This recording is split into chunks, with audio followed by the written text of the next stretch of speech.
नमस्कार. रणसंग्राम या विशेष कार्यक्रमात आपलं स्वागत. मी डॉक्टर उदय निरगुडकर. राज्यातल्या 10 महापालिका आणि 25 जिल्हा परिषदा यासाठी झालेल्या निवडणुकांमध्ये तब्बल 3,75,00,000 या मतदारांपैकी जवळपास 55 ते 60% मतदारांनी आपल्या मतदानाचा हक्क बजावला. राज्यात सर्वत्र झालेल्या पंचरंगी लढतीचं भवितव्य मतदार यंत्रामध्ये आता सीलबंद झालंय. विधानसभा मतदारसंघाचा जर आपण विचार केला तर 288 पैकी 246 मतदारसंघांमध्ये या निवडणुका होत असल्या तरी सगळ्यांचं लक्ष लागलंय ते मुंबई महापालिकेवर. कारण तब्बल 37,000 कोटी रुपयांचं बजेट असलेली महापालिका दिल्ली, जम्मू काश्मीर, हिमाचल प्रदेश अशा राज्यांपेक्षा जास्त बजेट असलेली मुंबई महानगरपालिका. या राज्यांपेक्षा जास्त म्हणजे सुमारे 91 लाख मतदार या मुंबईत आहेत. शिवसेना भाजपची तुटलेली युती, काँग्रेस राष्ट्रवादीची बिघडलेली आघाडी, प्रचारात एकमेकांवर झालेली चिखलफेक, आरोप प्रत्यारोप, टीकेची हीन पातळी यामुळे यंदा मतदान कमी होईल असं वाटत होतं. पण प्रत्यक्षात मतदारांनी ही अपेक्षा फोल ठरवली. यंदा रेकॉर्ड ब्रेक मतदान केलं.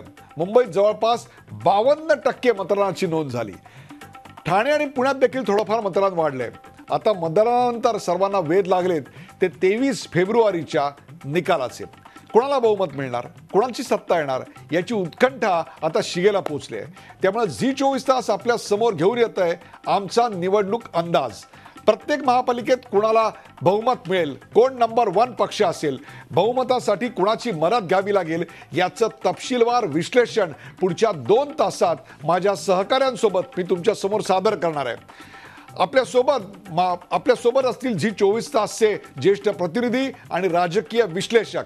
आज मुद्दामून राजकीय पक्षांच्या प्रतिनिधींना मी बोलावलेलं नाही, कारण आज जर तुम्ही कोणाला विचारलात की कोणाला बहुमत मिळणार तर प्रत्येक पार्टी, प्रत्येक महानगरपालिकेत आम्हालाच बहुमत मिळणार हे सांगणार. हे किती खोटं आहे हे देखील आपल्याला माहिती आहे. त्यामुळे ग्राउंड झिरो रिपोर्ट जर तुम्हाला पाहायचा असेल तर तो फक्त झी 24 तासवर पाहायला मिळेल. चला तर पाहूयात प्रत्येक महानगरपालिकेत काय उलथापालथ होणार आहे आमच्या रणसंग्राम स्पेशल या कार्यक्रमात अंदाज झी 24 तासचा.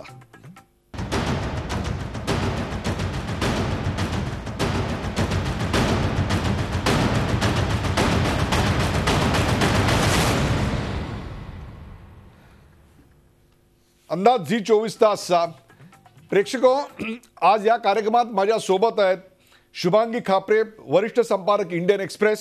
शुभांगी, आपलं स्वागत. दीपक भातुसे, माझे सहकारी, झी 24 तासचे राजकीय प्रतिनिधी दीपक भातुसे. आपल्याबरोबर आहेत अरुण मेहत्रे, झी 24 तासचे पुण्यातले प्रतिनिधी अरुण मेहत्रे, आणि शैलेंद्र परांजपे, DNAचे ज्येष्ठ पत्रकार शैलेंद्र परांजपे. झी 24 तासचे प्रतिनिधी पिंपरी चिंचवडमधले कैलास पुरी हे आपल्याबरोबर आहेत. योगेश खरे, झी 24 तासचे प्रतिनिधी नाशिकहून आहेत. शैलेंद्र तनपुरे त्यांच्याबरोबर आहेत, महाराष्ट्र टाइम्सचे निवासी संपादक. कपिल राऊत, झी 24 तासचे प्रतिनिधी, काही क्षणात आपल्या सोबत उपस्थित होतील. अखिलेश हळवे, झी 24 तासचे नागपूर विभागाचे प्रमुख प्रतिनिधी पत्रकार अखिलेश हळवे, आणि त्यांच्यासोबत आहेत दैनिक लोकसत्ताचे ब्युरो चीफ देवेंद्र गावंडे. या सगळ्यांसोबत घेऊन पुढचे 2 तास आपण प्रत्येक महानगरपालिकेचा निकाल काय लागणार आहे याचा अत्यंत शास्त्रोक्त अंदाज आपण पाहणार आहोत. सुरुवातीला जाऊया मुंबई महानगरपालिकेकडे. अर्थात सगळ्यांचं लक्ष मुंबई महानगरपालिकेकडे आहे. 2012चे जे निकाल होते ते निकाल असे लागले होते: शिवसेनेला 76 जागा, काँग्रेसला 51 जागा, भारतीय जनता पक्षाला 31 जागा, मनसेला 28 जागा, राष्ट्रवादीला 13 जागा आणि इतरांना 28. प्रेक्षकांनो, लक्षात घ्या, मागच्या वेळी या 227 जागांसाठी भाजप शिवसेनेची युती आणि काँग्रेस राष्ट्रवादीची आघाडी झालेली होती. यावेळी मात्र सर्वजण स्वतंत्र निवडणूक लढतायत. त्यामुळेच एक प्रकारे मनसे त्यात जर आपण अधिक केली तर पंचरंगी निवडणूक आहे. आता आपण मतदानाच्या टक्केवारीवर जाऊया. 2012 साली 44.75% आणि यावेळी तब्बल 52.17% म्हणजेच जवळपास 7-7.5% हे मतदान वाढलेलं आपल्याला दिसतंय मुंबईतलं नेमकं मतदान कोणाला हा खरा आता कळीचा सवाल आहे. या सगळ्याच्या पार्श्वभूमीवर झी 24 तासचा अंदाज शिवसेना 90 ते 96, काँग्रेस 27 ते 30, राष्ट्रवादी काँग्रेस 3 ते 5, मनसे 7 ते 9, इतर 12 ते 18. अंदाज आपण पुन्हा एकदा पाहूया. भारतीय जनता पक्ष 78 ते 82, शिवसेना 90 ते 96, काँग्रेस 27 ते 30, राष्ट्रवादी काँग्रेस 3 ते 5, मनसे 7 ते 9 आणि इतर 12 ते 18. दीपक भातुसे, पहिली रिॲक्शन, झी 24 तासचा अंदाज. प्रामुख्याने ही लढत होती ती शिवसेना भाजपमध्ये, त्यामुळे क्रमांक 1 वर कोण असणार, शिवसेना असणार की भाजप असणार, या संदर्भात उत्सुकता होती. आणि प्रामुख्याने आता जर मतदारांचा आपण कौल बघतोय, जो अंदाज आहे मुंबईत, आज दिवसभर मी मुंबईतल्या विविध भागात फिरलो, तर शिवसेना क्रमांक 1 वर राहील असं चित्र आहे. आतापर्यंत 20 वर्ष मुंबई महापालिकेत शिवसेनेची सत्ता होती, ती सत्ता टिकवण्यात म्हणजे सत्तेपर्यंत पोहोचण्यात शिवसेनेला अडचण होणार आहे. कारण आतापर्यंत भाजपबरोबर युती करून शिवसेना सत्तेपर्यंत पोहोचत होती. यावेळेला पहिल्यांदाच दोन्ही पक्ष स्वबळावर निवडणूक लढवत आहेत, परंतु दोन्ही पक्षांना बहुमताचा आकडा गाठता येत नाहीये. मतदारांनी कोणालाही स्पष्ट बहुमताचा कौल दिलेला नाही असा अंदाज आहे. आणि शिवसेना 96 जागांपर्यंत साधारणतः पोहोचण्याची शक्यता आहे. त्यामुळे त्यांना सुद्धा बहुमताचा जो 114चा आकडा गाठायचा आहे, कारण 227 मध्ये बहुमत मिळायला 114 जागांची गरज आहे. त्यामुळे हा आकडा गाठण्यासाठी त्यांच्याकडे जवळपास 20 जागा अंदाजे कमी पडत आहेत. आणि या 20 जागा कुठून येणार, हा खरा शिवसेनेसमोर सगळ्यात मोठा प्रश्न असणार आहे. दुसरा आपण विचार केला तर भाजपचा, भाजपही पूर्णपणे सत्तेपर्यंत पोहोचत नाहीये. भाजपला तर सत्तेपर्यंत पोहोचण्यासाठी मोठा पल्ला गाठायचा आहे. त्यामुळेच कदाचित सर, काल तुम्ही जी मुख्यमंत्र्यांची मुलाखत घेतली होती, त्याच्यात त्यांनी सूचक विधान केलं होतं की सत्तेसाठी गरज पडली तर ते शिवसेनेला सुद्धा सोबत घेतील. त्यांच्यामध्ये मतभेद आहेत पण मनभेद नाही आहेत. कदाचित मुख्यमंत्र्यांना याचा अंदाज आला असावा की भाजपला पूर्णपणे बहुमत मुंबईत मिळत नाही आणि सत्तेपर्यंत पोहोचण्यासाठी त्यांना शिवसेनेची गरज असेल. त्याच्यातूनच त्यांनी ते विधान आपल्या मुलाखतीमध्ये केलं असावं. आणि एकूणच मतदारांचा कौल दिसतोय तो मतदारांनी दोन पक्षांनाच जास्त प्रमाणात मतदान आपल्याला मुंबईत केलेलं बघायला मिळत आहे. शिवसेना आणि भाजप. काँग्रेसची मोठ्या प्रमाणावर पिछेहाट झालेली आहे. त्याची कारणं आपण नंतर त्याच्यावर चर्चा करणारच आहोत. परंतु काँग्रेसला मोठा फटका या ठिकाणी बसलेला बघायला मिळतोय. दुसरीकडे मनसेचं अस्तित्व आहे, ते अस्तित्वाची लढाई मनसेची होती.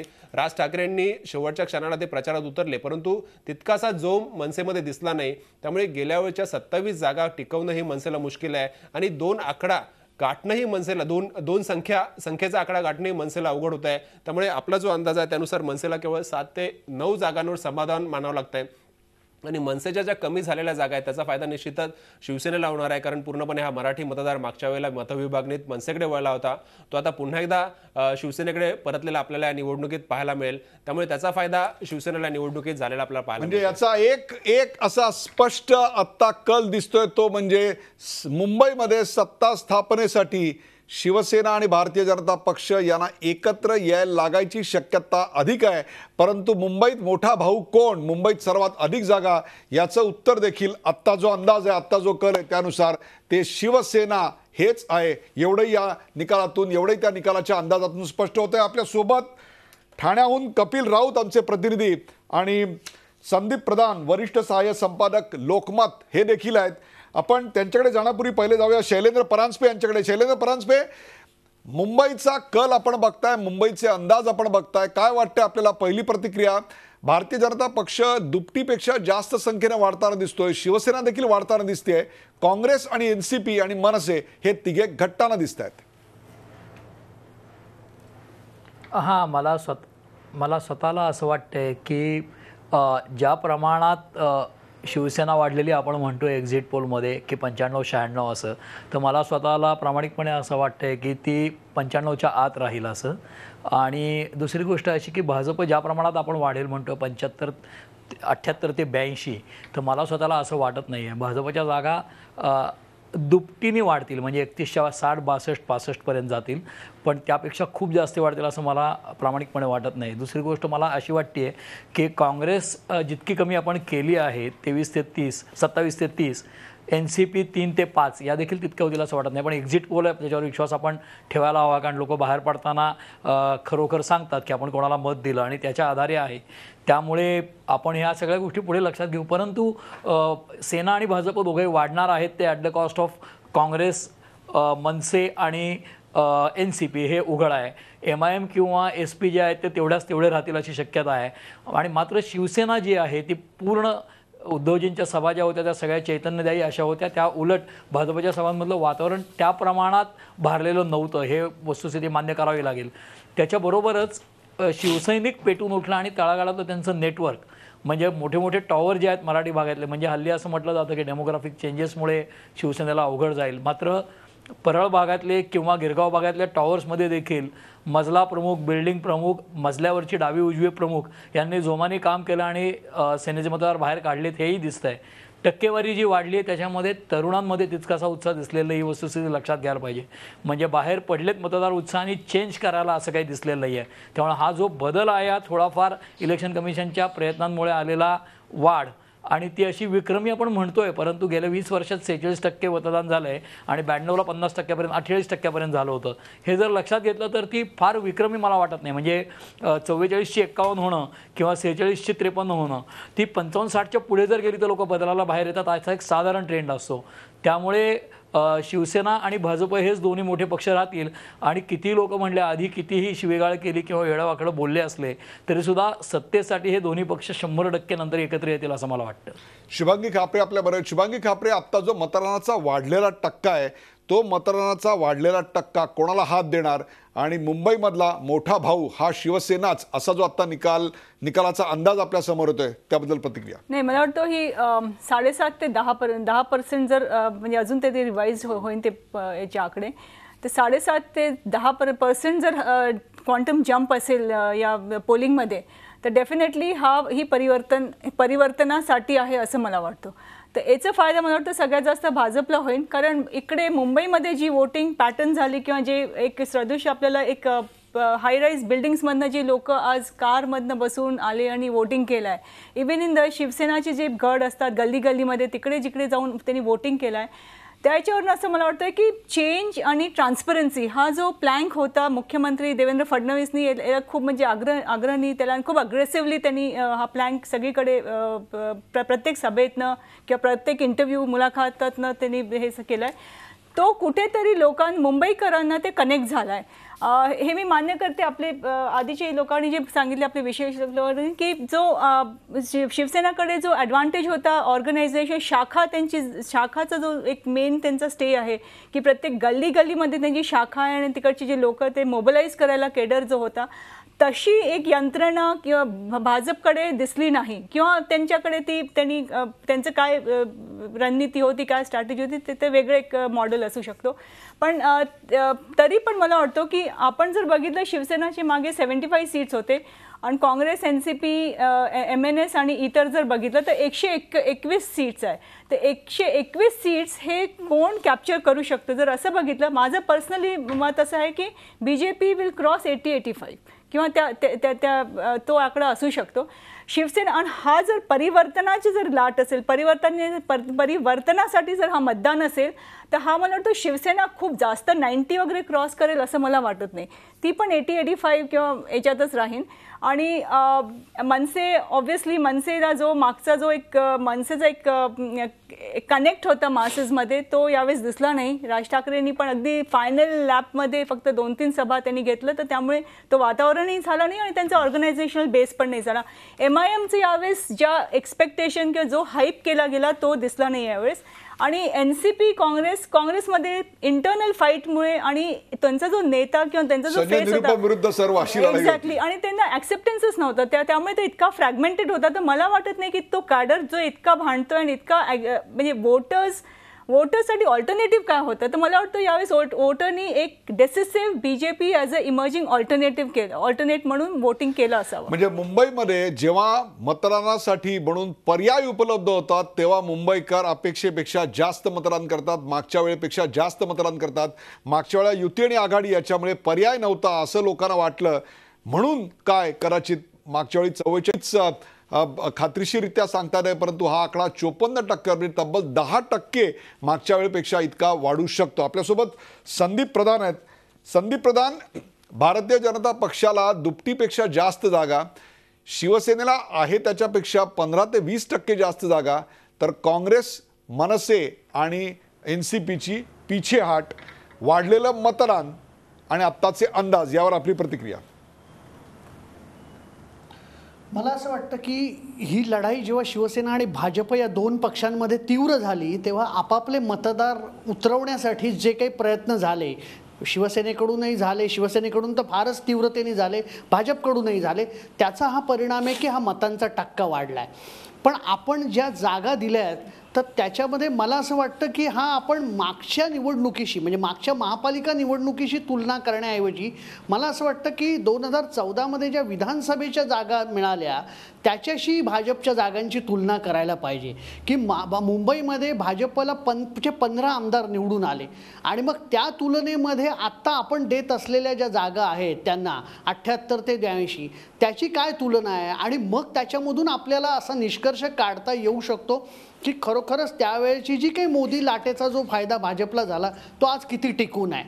त्यामुळे मला असं वाटतं की मुंबईचा विचार करताना मागच्या महापालिका निवडणुकांचा विचार करून आपण त्यांच्या दुप्पट जागा वाढल्या ह्याचा विचार करण्यापेक्षा आत्ता भाजपने हा जो स्वतंत्र लढ्याचा निर्णय घेतला त्याचा मूळ आधार हा 2014मधलं जे त्यांचं यश आहे विधानसभेचं तो आहे आणि त्यामुळे कंपॅरिझन करायची झाली तर आपण 2014च्या त्या निकालाशी केली पाहिजे आणि मग मला असं वाटतं की मग त्या तुलनेत जर आपण म्हणतात तसं 78 जागा समजा भाजपला मिळाल्या तर मला असं वाटतं की ते 2014मधल्या त्यांच्या यशाच्या तुलनेत तो ग्राफ कुठेतरी खाली आलाय असाच त्याचा निष्कर्ष निघेल असं मला वाटतं मुंबईच्या बाबतीमध्ये.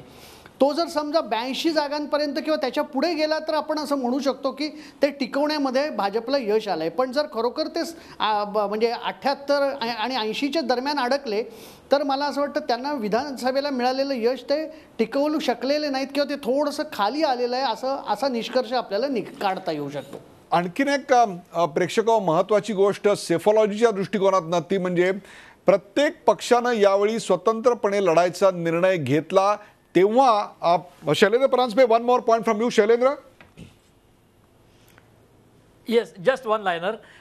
दोघांनी जे सांगितलं शुभांगी किंवा संदीपने त्यात एकच मुद्दा मी मांडतो की मतदानाची जी टक्केवारी जी वाढली त्यात एक महत्त्वाचं कारण असं आहे की मल्टी कॉर्नर इलेक्शन झाल्यामुळे उमेदवार जास्ती आहेत रिंगणात आणि त्या प्रत्येकाने मतदार बाहेर काढण्याचा प्रयत्न केला आहे. तेव्हा ते परिवर्तनासाठी किंवा चला उलथवून टाकूया यासाठी आलेत असं मला खरंच प्रामाणिकपणे वाटत नाही. बस एवढाच मुद्दा आहे.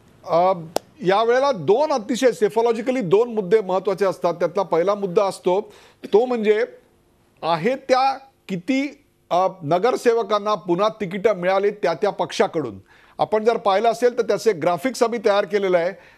ते ग्राफिक्स आता काही क्षणात तुमच्या समोर येईल. त्याच्यामधून प्रत्येक पक्षानं स्वतःच्या किती उमेदवारांना पुन्हा जागा दिल्या.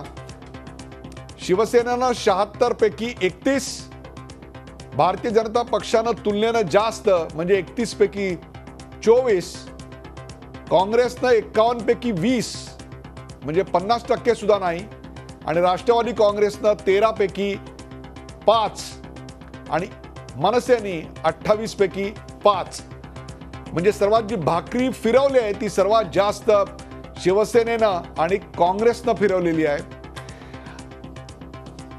सेफॉलॉयच्या माध्यमातून जर पाहायला गेलं तर आणखीन एक महत्त्वाचा क्रायटेरिया असतो तो म्हणजे किमान मार्जिननी जिंकलेल्या जागांची संख्या एकूण जागांपेक्षा किती आहे. मुंबईमध्ये 227 जागा आहेत. त्यातल्या 400 मतांपेक्षा कमी जिंकलेल्या जागा म्हणजे फक्त 400 मतं अधिक मिळाली आणि जिंकल्या अशा शिवसेनेच्या जागा फक्त 4. लक्षात घ्या 76 मधून फक्त 4 आणि भारतीय जनता पक्ष 33 मधून 3 म्हणजे 35 मधून 3 म्हणजे जवळपास 10% सुद्धा कमी. परंतु काँग्रेस मात्र 51 पैकी 11 जागा आणि राष्ट्रवादी 13 पैकी 1 जागा म्हणजे अगदीच नगण्य. म्हणजे काँग्रेसच्या जागा या सर्वात जास्त ज्याला आपण म्हणू मनसेच्या देखील 28 पैकी 5 या जागा 400 पेक्षा कमी फरकानं ते जिंकून आलेले आहेत. म्हणजे आपण पाहिलं असेल की काँग्रेसच्या जागा ज्या आहेत त्या खूप मोठ्या प्रमाणावर ज्याला आपण म्हणू कमी फरकानं त्यांनी एकूण जिंकल्यापेक्षा जवळच्या आहेत. म्हणजे याचा अर्थ ज्याला सेफॉलॉजिकली इंडेक्स ऑफ ऑपोजिशन युनिटी म्हणतात त्याचा जर विचार केला तर पंचरंगी लढतीमध्ये तुम्हाला 100 जर मतदान झालं असेल तर याचा अर्थ असा होतो की तुम्हाला 17 ते 18 मतं मिळाली तरी देखील तुम्ही निवडून येऊ शकता आणि तुमच्या आणि दुसऱ्या नंबरच्या मध्ये केवळ आणि केवळ 300 ते 400 मतांचा फरक असतो. अशा जागा यावेळी प्रचंड मोठ्या प्रमाणातून वाढणार आहेत. या सगळ्याचा लेखोजोखा मांडूया एका ब्रेक नंतर. कुठे जाऊ नका, पाहत राहा झी 24 तास. आपण पाहताय अंदाज झी 24 तास रणसंग्राम.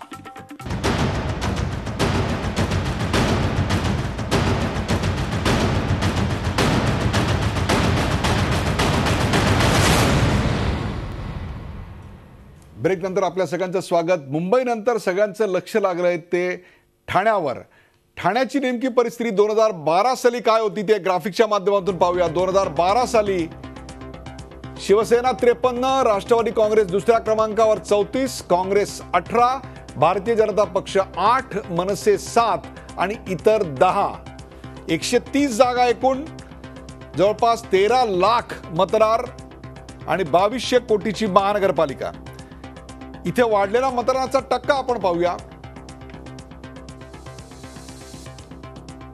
यावर्षी जवळपास तेवढंच मतदान 53.26 वरून 53.11 म्हणजे काहीसं घटलेलं.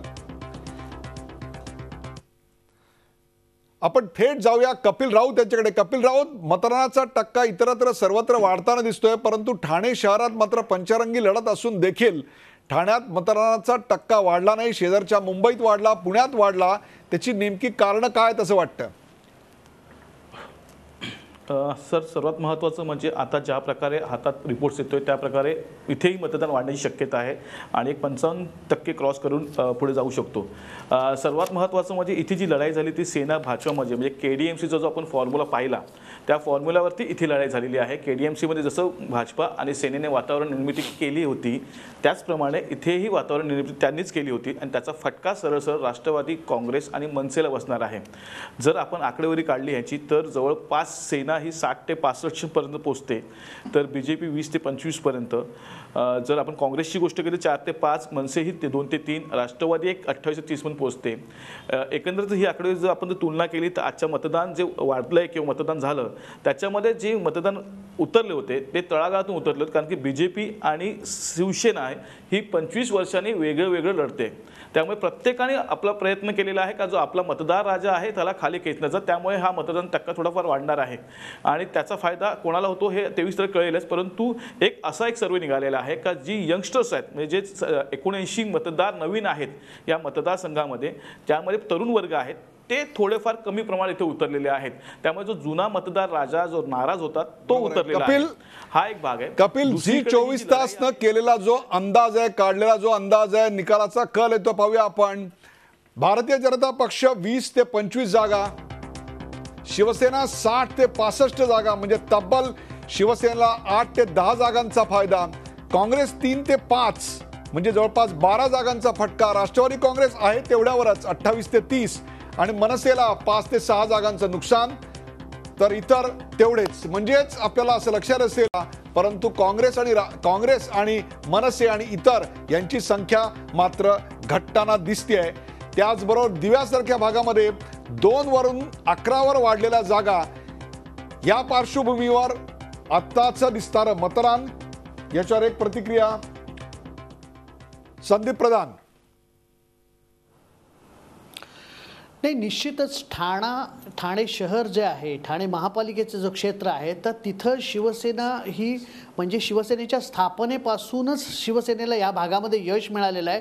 शिवसेना खूप पाळंमुळं या भागामध्ये रुजलेली आहेत आणि ती आजही संघटनात्मकदृष्ट्या अत्यंत स्ट्रॉंग आहे. म्हणजे इथं भाजप संघटनात्मकदृष्ट्या कमकुवत आहे, त्यांच्याकडे नेतृत्वाचा अभाव आहे आणि मला असं वाटतं त्यामुळे इथं भाजपला वाढायला तेवढा स्कोप नाही. त्यामुळे ही जी काही वाढ आहे हे सुद्धा मला असं वाटतं की खूप मोठ्या प्रमाणावर त्यांना लाभ मिळालेला आहे. पण जर समजा आता ह्या पद्धतीने जर त्यांना जागा मिळाल्या आणि खरोखर 65 पर्यंत शिवसेना पोहोचली तर बहुमताचा आकडा हा 66 आहे. म्हणजे भाजपची मदत न घेताच इथं शिवसेना सत्तेत येऊ शकते ठाणे महापालिकेत आणि मला असं वाटतं की हाच एक मोठा चमत्कार असेल, कारण जरी शिवसेनेची इथं कायम सत्ता असली ठाण्यामध्ये, ठाणे महापालिकेत, तरी बहुमत त्या पक्षाला कधीही मिळालं नव्हतं. त्यामुळे मुंबई असेल आणि ठाणे असेल, म्हणजे उद्धव ठाकरे जे म्हणाले की आम्ही युतीमध्ये 25 वर्ष सडलो, तर ते खरोखरच ते सडलो हा शब्द त्यांचा खरोखर आहे. हे मला असं वाटतं ठाण्यातला हा निकाल जर आपल्या ओपिनियन पोलनुसार लागला आणि जर ते बहुमत त्यांच्या बळावरती पूर्ण करू शकले, तर मला असं वाटतं की तो त्यांच्यासाठी फार मोठा म्हणजे ती फार मोठी अचिव्हमेंट असेल शिवसेनेसाठी.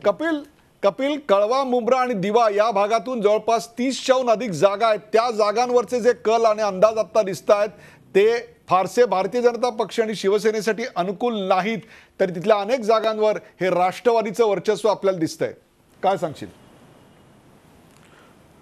नक्कीच सर, कळवा मुंब्रा हा भाग भाजपा आणि सेना सोडून देते असं आपण बोलू शकतो. कारण की नावापुरता फक्त लढायचं आहे म्हणून काही कॅन्डिडेट ठेवते. काही कळव्यातला भाग जर सोडला तर बाकीच्या ठिकाणी सेनेला यश मिळत नाही किंवा भाजपाला यश मिळणार नाही आहे. दिव्यामध्ये मात्र काही प्रमाणात भाजपा सेना वाटून घेऊ शकते. मनसेला तिथे काही सीट्स मिळू शकतात. परंतु कळवा मुंब्राचा भाग बघितला तर जितेंद्र आव्हाड जे आमदार आहेत त्यांचं मोठ्या प्रमाणात वर्चस्व आहे. त्यांनी केलेली कामं असतील किंवा मग एक मतदार वर्ग ज्या प्रकारे जो ट्रेंड आहे त्या मतदार वर्ग तिकडे तो सेट आहे. त्यामुळे पूर्णतः ह्या जागा राष्ट्रवादीकडे जातील. कदाचित 1-2 सीट्स काँग्रेसच्या, 1 सीट्स MIMची ते लागू शकते. परंतु 28 पर्यंत तरी 27-28 पर्यंत तरी राष्ट्रवादीला जिथे सीट्स मिळतील आणि त्यामुळे राष्ट्रवादी हा पक्ष 2 नंबरला जाऊ शकतो फक्त कळवा मुंब्र्याच्या जीवावरती. आपण पाहिलं असेल की 400 पेक्षा कमी मतांनी जिंकलेल्या जागांचा जर आपण इकडे धांडोळा घेतला मागच्या निवडणुकीतून, तर आपल्याला कोणत्याही प्रकारचा स्पष्ट असा कल दिसत नाहीये की जसं तो मुंबईत स्पष्टपणे काँग्रेसच्या बाजूने, म्हणजे एक प्रकारे काँग्रेसच्या विरोधात होता की काँग्रेसच्या बऱ्याचशा जागा या 400 मतांपेक्षा कमी मतांनी जिंकलेल्या होत्या. म्हणजेच याचाच अर्थ त्या जागा अत्यंत धोकादायक मानण्यात येत होत्या. शुभांगी, काय सांगाल? ठाण्याचं मला वाटतं की लोकांना पर्याय नव्हता ठाण्याला.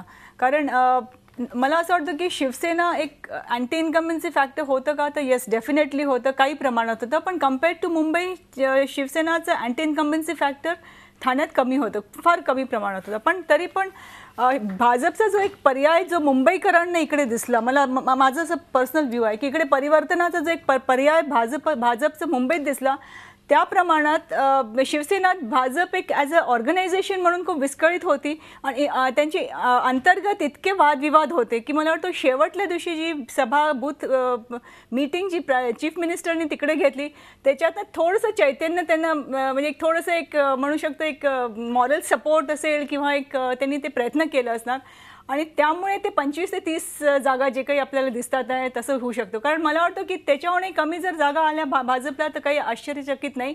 कारण इंटरनल फायटिंग इतक्या टोक्याची होती तिकडे.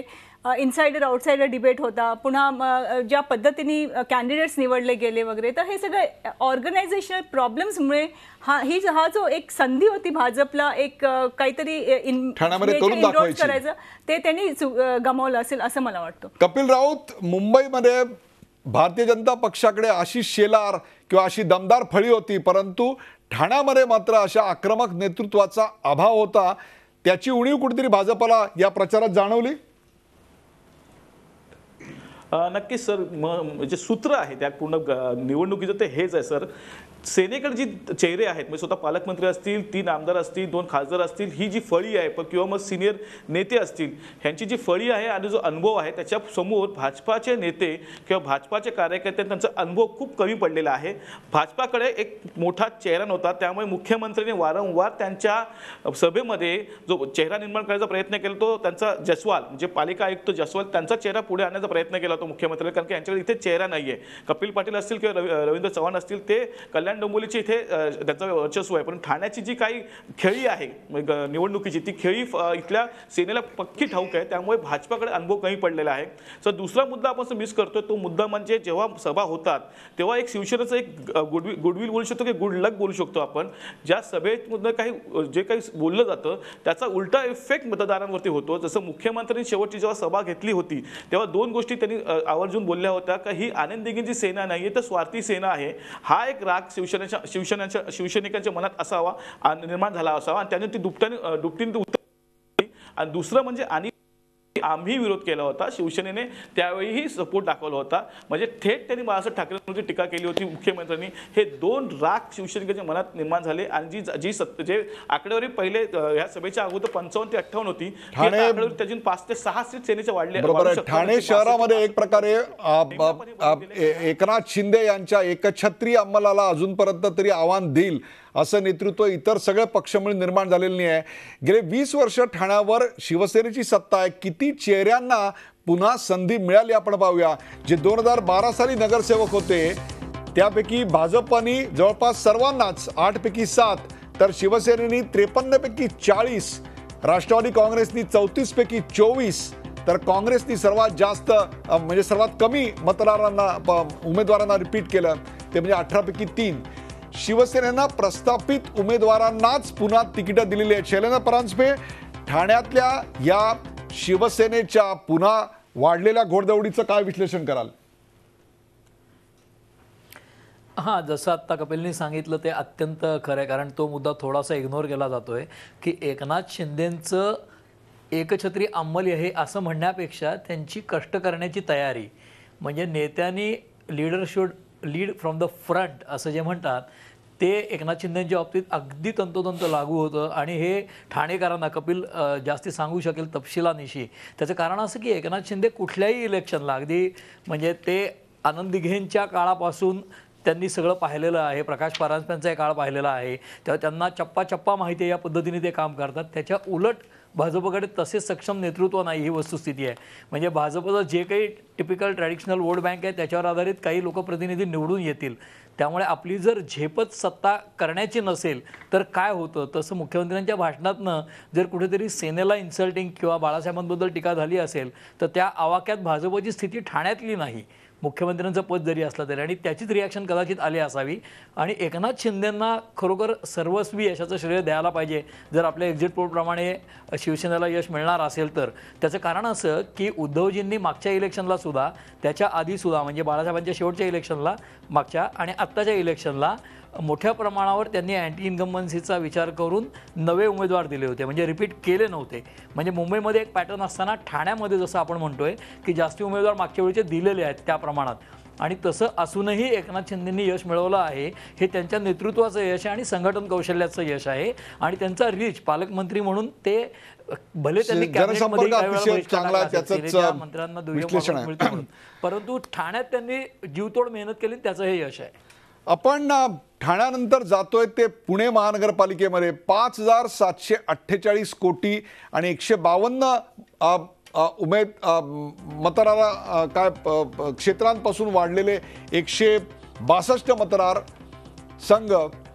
मागच्या वेळची परिस्थिती आपण बघताय. राष्ट्रवादी काँग्रेस 54, क्रमांक 1 वर काँग्रेस 30, दुसऱ्या क्रमांकावर मनसे 28, तिसऱ्या क्रमांकावर भाजप 26, चौथ्या क्रमांकावर आणि शिवसेना 12, 5व्या क्रमांकावर आणि इतर 2. आपण मतदानाचा टक्का कसा झाला बघूया. 2017 मध्ये मतदानाचा टक्का काहीसा खाली घसरलाय, जवळपास 1.25% मतदान यावेळी कमी झालेलं आहे. एकीकडे वाढलेले मतदारसंघ, मतदानाचा घटलेला टक्का. मागच्या वेळी सगळे स्वतंत्र लढलेले होते, याही वेळी पुण्यात सगळे स्वतंत्र लढत आहेत. या पार्श्वभूमीवर पुण्याचा झी24 तासचा काढलेला अंदाज, भारतीय जनता पक्ष 26 जागा होत्या मागच्या वेळी, त्या जागा वाढून जवळपास 55 ते 60, काँग्रेसच्या 30 जागा होत्या त्या 55 ते 60, मनसे 28 होत्या त्या 6 ते 10, भारतीय जनता पक्ष 26 वरून 55 ते 60, शिवसेना 12 जागा होत्या त्या 12 त्या फार तर वाढून 15, काँग्रेस 30 वरून खाली घसरणार 16 ते 20, आणि राष्ट्रवादी काँग्रेस 54 जागा होत्या त्या काहीशा वाढून 55 ते 60, तर मनसे 28 वरून 6 ते 10 आणि इतर 5 ते 10. हा अंदाज आहे. आपण पुण्यातलं आणखीन एक चित्र पटकन पाहूया, ते म्हणजे किती उमेदवारांना पुन्हा संधी मिळाली. कारण प्रत्येक जण स्वतंत्रपणे लढलेलं होतं, त्यामुळे इथले हा कल अत्यंत महत्त्वाचा. आपण पाहिलं असेल, राष्ट्रवादी काँग्रेसनी 10 नगरसेवकांना उमेदवारी नाकारली, तर काँग्रेसनी 10, भारतीय जनता पक्षाने फक्त 5 तर शिवसेनेनं सर्वच्या सर्व 12च्या 12 जणांना उमेदवारी पुन्हा दिली, तर मनसेने 28 पैकी 20. त्याचबरोबर 400 पेक्षा कमी मतांनी निवडून आलेल्या नगरसेवकांची पक्षनिहाय स्थिती. शिवसेना 12 पैकी 2, भाजप 26 पैकी 2 हे अत्यल्प मतांनी निवडून आले. काँग्रेस 30 पैकी 2 आणि राष्ट्रवादी काँग्रेस 54 पैकी 8. म्हणजेच राष्ट्रवादी काँग्रेसचे बरेचसे नगरसेवक हे या क्षणाला आपण पाहिलं असेल तर त्या जागा या अत्यल्प मतांनी निवडून आलेल्या आहेत. आपण जाऊया थेट आमचे प्रतिनिधी अरुण मेहत्रे यांच्याकडे. अरुण मेहत्रे, या पार्श्वभूमीवर आपण काय विश्लेषण कराल या अंदाजाचं? एक साधारणपणे सत्ता पालट महापालिकेसारख्या ठिकाणी व्हायची असेल तर 2 प्रमुख घटक जे आहेत ते आवश्यक असतात. एक तर कुठेतरी अँटी इन्कम्बन्सी ज्याला म्हणतो तो घटक असावा किंवा कुठल्या तरी स्वरूपाची लाट असावी. पुण्याचा जर विचार केला तर काही महिने म्हणजे या गेल्या 6 महिन्यातल्या राजकीय घडामोडी किंवा राजकीय फेजेसचा जर आपण विचार केला तर असं लक्षात येतं की सुरुवातीला काही प्रमाणात असं निश्चितपणे वाटायचं की पुण्यामध्ये अँटी इन्कम्बन्सी येणार, कारण जे कोणी सत्ताधारी आहेत त्यांना यावेळी त्यांना सत्तेवरनं बाजूला सारलं जाणार आणि त्यांना पर्याय जो आहे दुसरा तिथे महापालिकेमध्ये बसणार. मात्र त्याच्या पुढच्या कालावधीमध्ये परिस्थिती अशी झाली की ती अँटी इन्कम्बन्सी काही प्रमाणात मागे पडली आणि कुठेतरी भारतीय जनता पार्टी आणि राष्ट्रवादी काँग्रेस यांच्यामध्ये टस्सल होणार, एक यांच्यामध्ये चुरस या महापालिकेमध्ये सत्ता स्थापनेसाठी होणार असं चित्र आलं. त्यानंतरची अगदी अलीकडच्या काळातली स्टेज किंवा फेज ज्याला म्हणता येईल ती म्हणजे महापालिका निवडणुकीसाठी उमेदवार घोषित करण्याची प्रक्रिया सुरू झाली किंवा याद्या ज्यावेळी जारी झाल्या तेव्हापासून तर आज मतदान झाल्यापर्यंतची स्थिती. तर त्यामध्ये निश्चितपणे परिस्थिती अशी झाली होती की भाजपा यामध्ये या चुरशीमध्ये मागे पडते आणि राष्ट्रवादी काँग्रेस या ठिकाणी पुढे जाणार. आज मतदानाच्या टक्केवारीचा जर विचार केला तर साधारणपणे म्हणजे आत्ता जो आकडा आपण सांगतो तो अंदाजे आकडा आहे. मात्र जे अलीकडे आयुक्तांशी बोलणं झालं त्यांनी असं म्हटलं की साधारणपणे 54% आसपास पुण्यातलं मतदान होणार. म्हणजे गेल्या वेळी 51% मतदान होतं, यावेळी 54% होणार, म्हणजे 3% वाढ पुण्यामध्ये होणार. आता ही 3% वाढ त्याच्यामागे 2 कारणं, जसं आता शैलेंद्रजींनी काही वेळापूर्वी सांगितलं की मोठा प्रभाग आहे त्यामुळे त्या उमेदवारांनी आपले मतदार बाहेर काढले, हा एक भाग. आणि दुसरा जो भाग आहे की जसं काही प्रमाणात की यावेळी आपल्याला मतदान करून परिवर्तन घडवायचं म्हणून काही प्रमाणात झालेलं मतदान.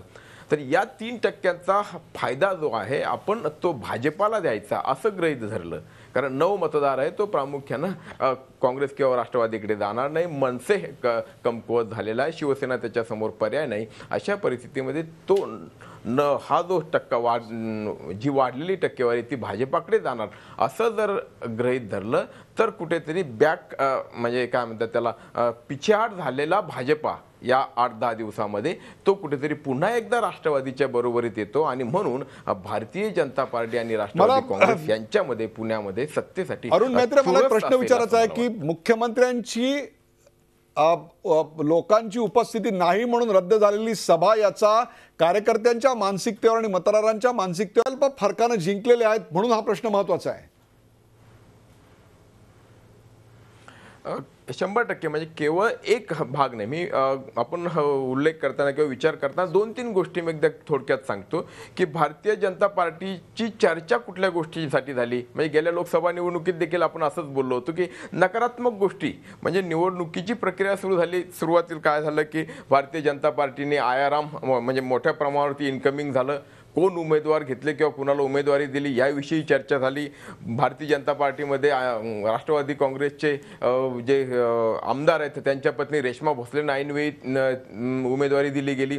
रवी धंगेकर सारख्या मनसेच्या नगरसेवकाला त्या ठिकाणी लटकवत ठेवलं गेलं आणि याचा सरतेशेवटी म्हणजे अगदी निष्ठावंतांनी त्या भारतीय जनता पार्टीच्या कार्यालयासमोर आंदोलन करावं, अध्यक्षांच्या फोटोवरती शाई फेकावी इथपर्यंत हे प्रकरण गेलं. मग इतकं की अगदी काल देखील मतदान होण्याची त्याच्या आदल्या दिवशीपर्यंत तिथे पक्षनिधी परत मिळावा यासाठी देखील आंदोलन झालं. बरोबर, हे म्हणजे सगळं आपण एकूण दाखवलं. भारतीय आपल्यासोबत शैलेंद्र परांजपे देखील आहे. शैलेंद्र परांजपे, क्विक आन्सर, 8 भाग आहेत पुण्याचे. आपण पाहिलं तर त्याच्यामध्ये कसबा आहे, पर्वती आहे, कंटोन्मेंट आहे, शिवाजीनगर आहे, वडगाव आहे, हडपसर आहे, खडकवासला आहे.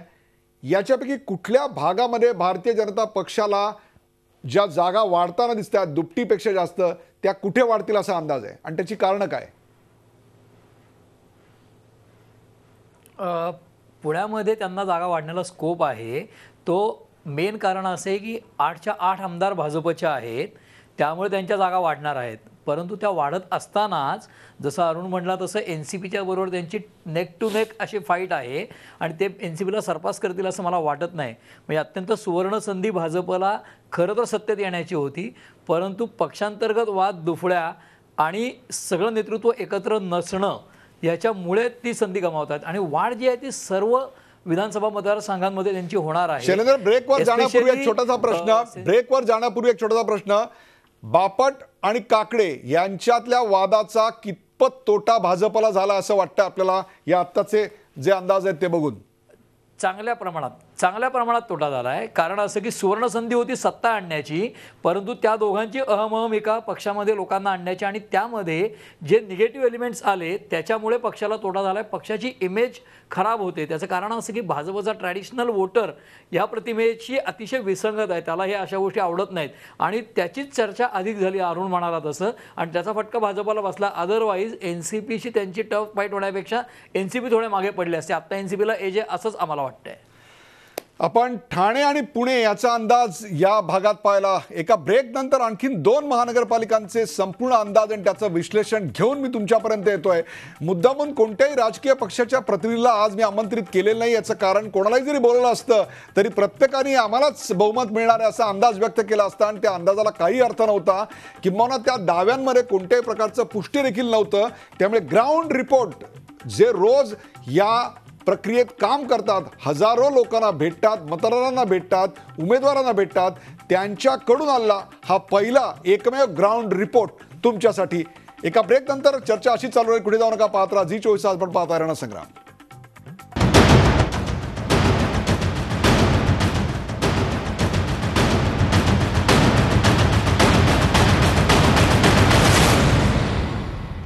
नमस्कार, रणसंग्राममध्ये आपलं स्वागत. आता आपण जातोय थेट नागपूरला. मुख्यमंत्र्यांचं गाव असलेल्या, केंद्रीय महत्त्वाचे मंत्री असलेल्या नितीन गडकरी यांचं गाव असलेल्या नागपूर महानगरपालिकेची 2012ची स्थिती काय होती आपण पाहू शकता. त्यावेळी 145 जागा होत्या आणि त्या 145 पैकी भारतीय जनता पक्षाला 62, काँग्रेस दुसऱ्या क्रमांकावर म्हणजे 41, शिवसेना 6, बसपा 12, राष्ट्रवादी काँग्रेस 6 आणि इतर 18. मागच्या वेळच्या मतदानाची टक्केवारी आपण पाहूया. यावेळी मतदानाचा टक्का नागपूरमध्ये 2% घसरला. यावेळी मतदानाचा टक्का घसरला. कोणत्या पक्षानं किती उमेदवारांना पुन्हा उमेदवाऱ्या दिल्या ते आपण काही क्षणात पाहणार आहोत. आपण हा एक्झिट अंदाज झी24 तासचा बघताय.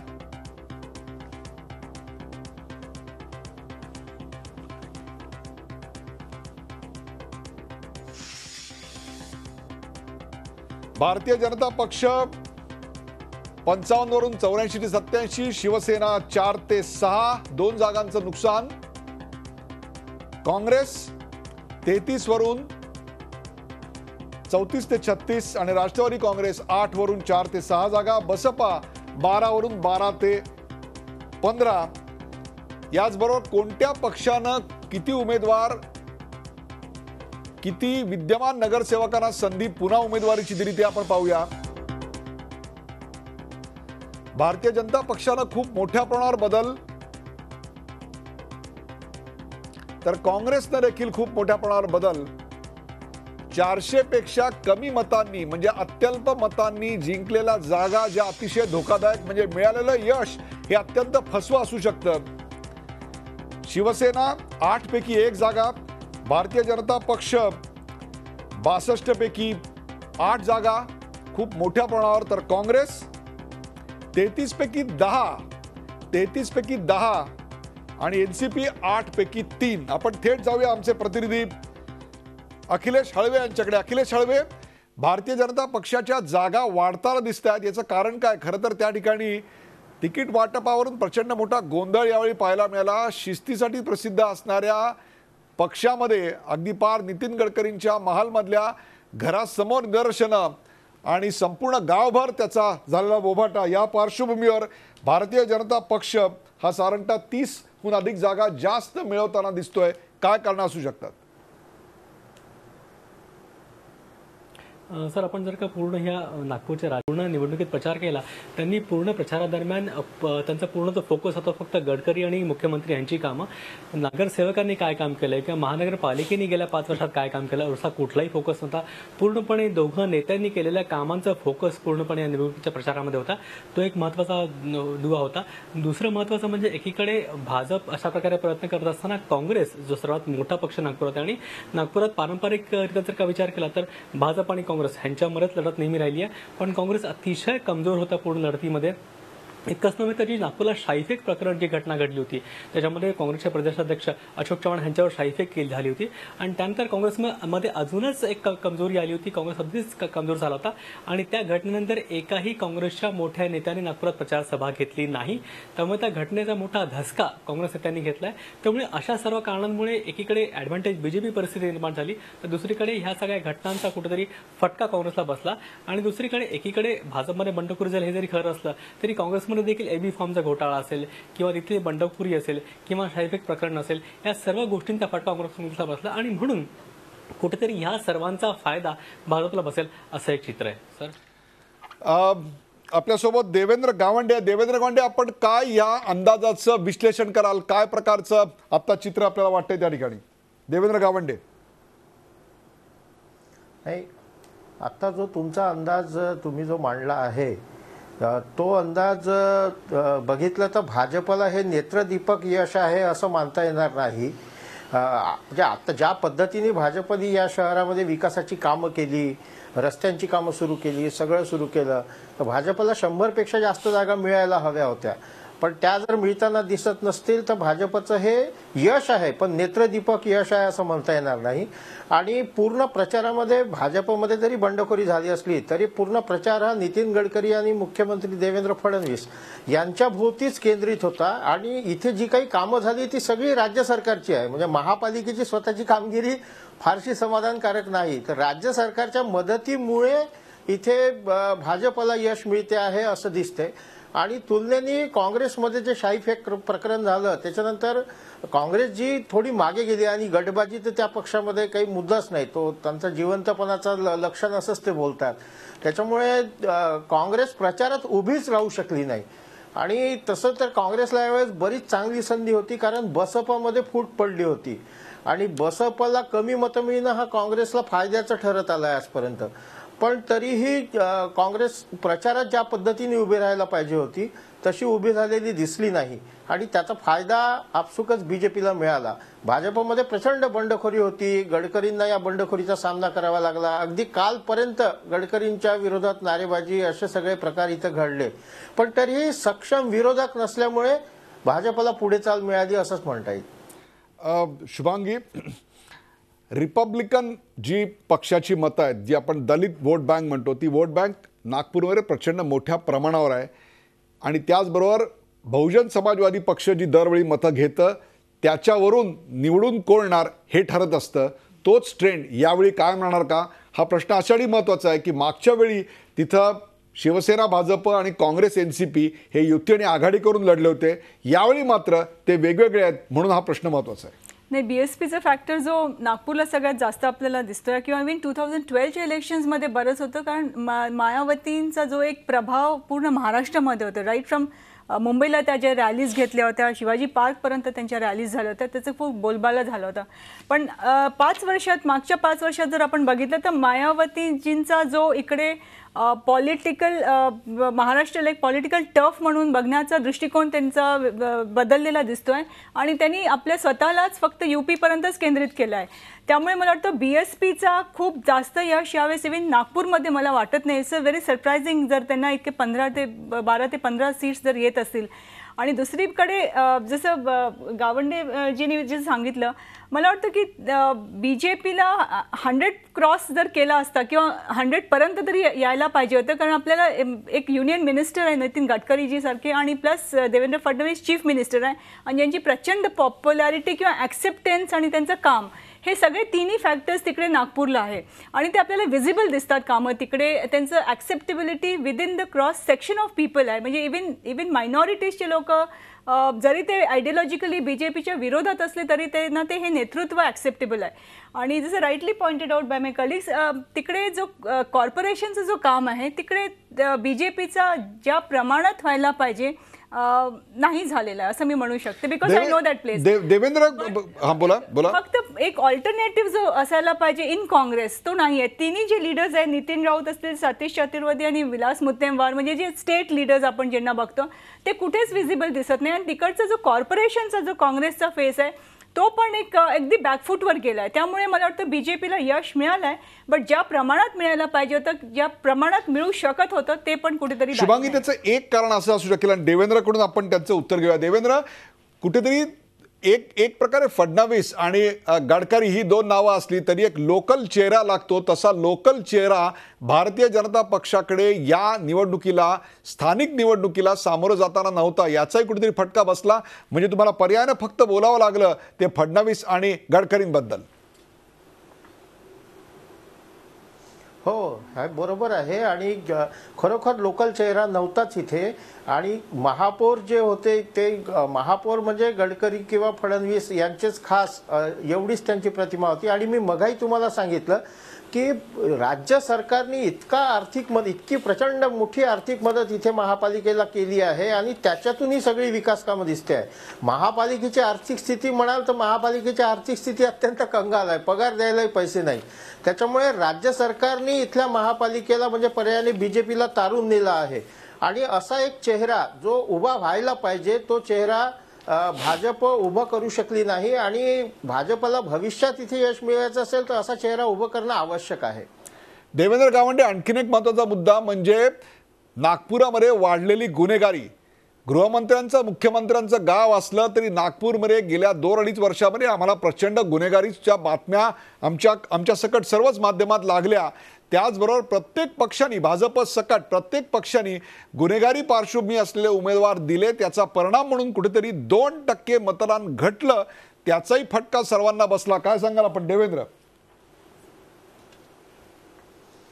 नाही, मतदान आता जी तुम्ही आकडेवारी दाखवता 49.50 का समथिंग, ती आकडेवारी नाही राहणार. ती आकडेवारी आयुक्तांचं म्हणणं असं आहे की साधारण 54% जाईल, म्हणजे मागच्या एवढीच टक्केवारी राहील.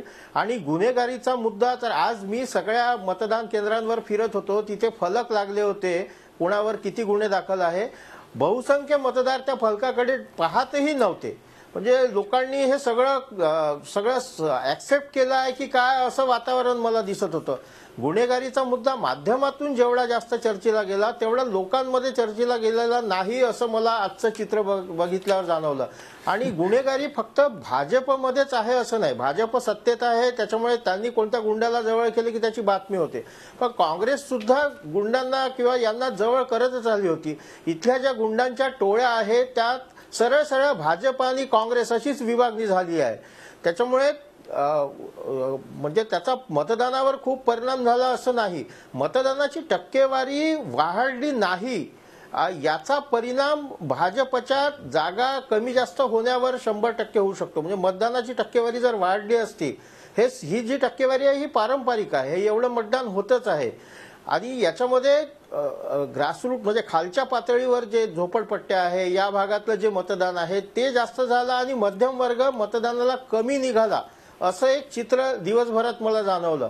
तर ही भाजपसाठी फारशी चांगली गोष्ट नाही हे एक दिसलं. आणि दुसरं गुन्हेगारीचा मुद्दा मग मी सांगितल्याप्रमाणे तो सगळ्या पक्षात कायम आहे. सगळ्या पक्षात काय? मला फक्त एकच पॉईंट म्हणायचं आहे की आपलं नॅशनल क्राईम ब्युरो रिपोर्ट जर आपण बघितलं लास्ट इयरचा किंवा इवन नाव, नागपूर एक काय झालंय की 2 वर्षापासून CM तिकडचे असल्यामुळे एक ट्रेंड, मी त्यांचं काही स्पोक्सपर्सन नाही किंवा त्यांचं बाजू नाही घेते, because I know that city आणि मी तिकडे राहिलेली आणि मला माहीत आहे तिकडचं थोडंफार जे काही मला कळतं तिकडचं. तिकडे असं जे रंगवलं जातं आहे की Nagpur is a capital of crime, मला वाटतं हे अतिशय जास्त एक्झॅजरेशन आहे.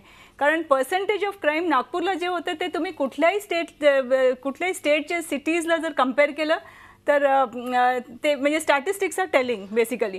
तर त्यामुळे एक आपण या कॉन्सिस्टंट कार्यक्रमाच्या शेवटी गुन्हेगारी हा मुद्दा होता का, किंवा पक्ष बदलू किंवा नातेवाईकांना दिलेली तिकीट हा एक प्रकारे निवडायचा किंवा नाकारण्याचा मुद्दा होता का, याची चर्चा करणार आहोत.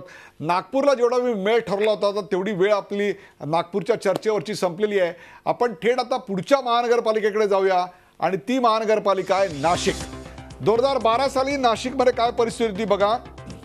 122 जागा होत्या, त्यातल्या मनसेला 40, राष्ट्रवादी 20, शिवसेना 19, काँग्रेस 15, भाजप 14 आणि इतर 14. म्हणजे आपण जर पाहिलं असेल तर सर्वसाधारणपणे सर्वांना समान मनसे सोडून अशा प्रकारची तिकडे परिस्थिती होती.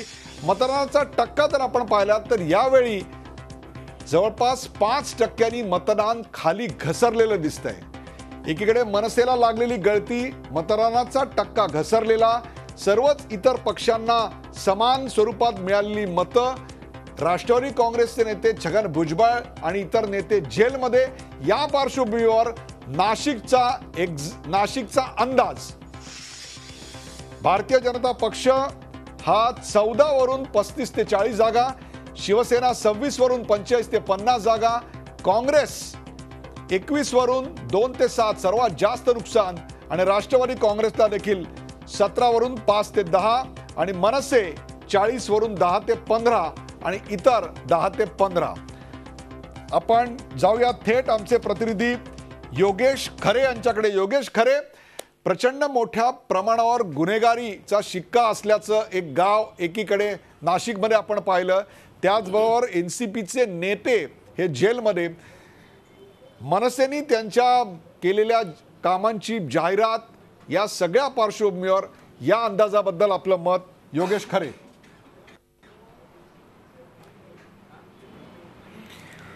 खरं आहे, एकूण फटका जो बसणार आहे तो मोठ्या प्रमाणात मनसेलाच बसणार आहे आणि त्याचा फायदा जो होणार आहे तो भाजप सेनेला होणार आहे.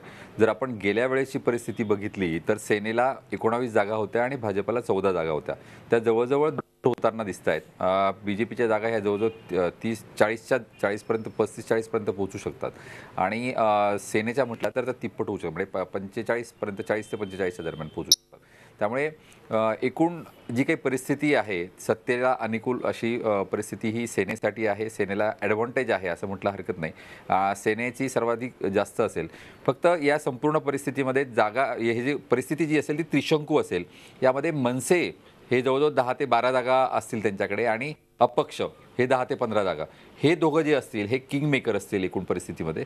आणि जर सेना म्हटलं आपण तर सेनेची परिस्थिती चांगली आहे. सेना आणि मनसे हे दोघं एकत्र मिळून सुद्धा या ठिकाणी सत्ता स्थापन करू शकतात. म्हणजे आपण ठाकरे बंधू एकत्र येण्याची जी चर्चा राज्यामध्ये ऐकतो आहे त्याची सुरुवात कदाचित आपल्याला नाशिकमधून पाहायला मिळू शकते असं म्हणायला हरकत नाही. आपल्यासोबत शैलेंद्र तनपुरे आहेत, महाराष्ट्र टाइम्सचे निवासी संपादक शैलेंद्र तनपुरे. शैलेंद्र तनपुरे, एकीकडे राज ठाकरे यांनी आपल्या सर्व प्रचाराचा भर नाशिकच्या मॉडेलवर केला होता. ते नाशिकचं मॉडेल कुठेतरी मतं मिळवण्यात अयशस्वी ठरतंय असं आपल्याला वाटतंय का, आणि राष्ट्रवादी काँग्रेसच्या झालेल्या पिछाडीबद्दल आपलं मत? उदयजी, एक खरं आहे की मनसेनं जे काही कामं शेवटच्या टप्प्यामध्ये केली ती अतिशय चांगली आहे आणि राज ठाकरेंनी नाशिकचं जे मॉडेल सगळीकडे दाखवलं, फक्त त्याची वेळ चुकली आहे. खरं तर राज ठाकरेंबाबत असं म्हणता येईल की ते नेहमी त्यांचं टायमिंग अचूक असतं म्हणूनच त्यांना मान मिळत आला, यश मिळत गेलं. परंतु नाशिकच्या त्यांच्या कामाचं टायमिंग चुकलेलं आहे. निवडणुकीच्या 1-2 महिने आधी त्यांनी नाशिकची विकास कामं केली आणि त्याचं ब्रँडिंग ते आता करतायत. परंतु त्यांच्या दृष्टीनं वेळ निघून गेलेली आहे. कारण 40 पैकी तब्बल 31 नगरसेवक त्यांची साथ सोडून गेलेले आहेत.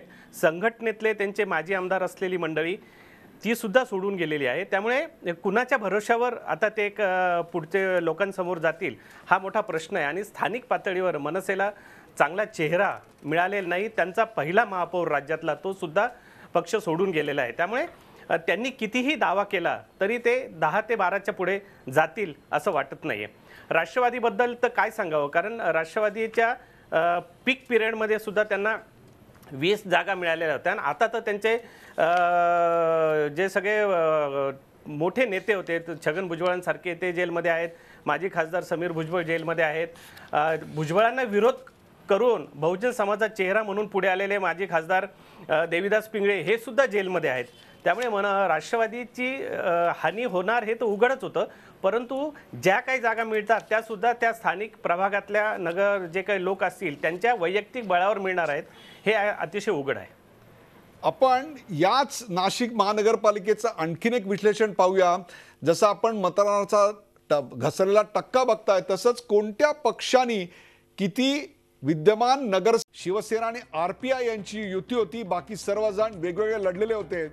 भारतीय जनता पक्षाने 14 पैकी 6, शिवसेनेने जवळपास सर्व विद्यमान नगरसेवकांना 2 सोडून उमेदवारी दिली, तर राष्ट्रवादी काँग्रेसने 20 पैकी फक्त 5, तर मनसेने 40 पैकी 8 अर्थात त्यांचे 31 नगरसेवक त्यांना सोडून गेले.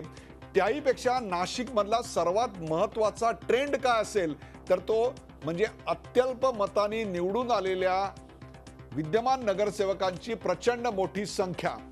शिवसेनेचे आपण पाहिलंय तर 19 पैकी 5, भारतीय जनता पक्षाचे 14 पैकी 5,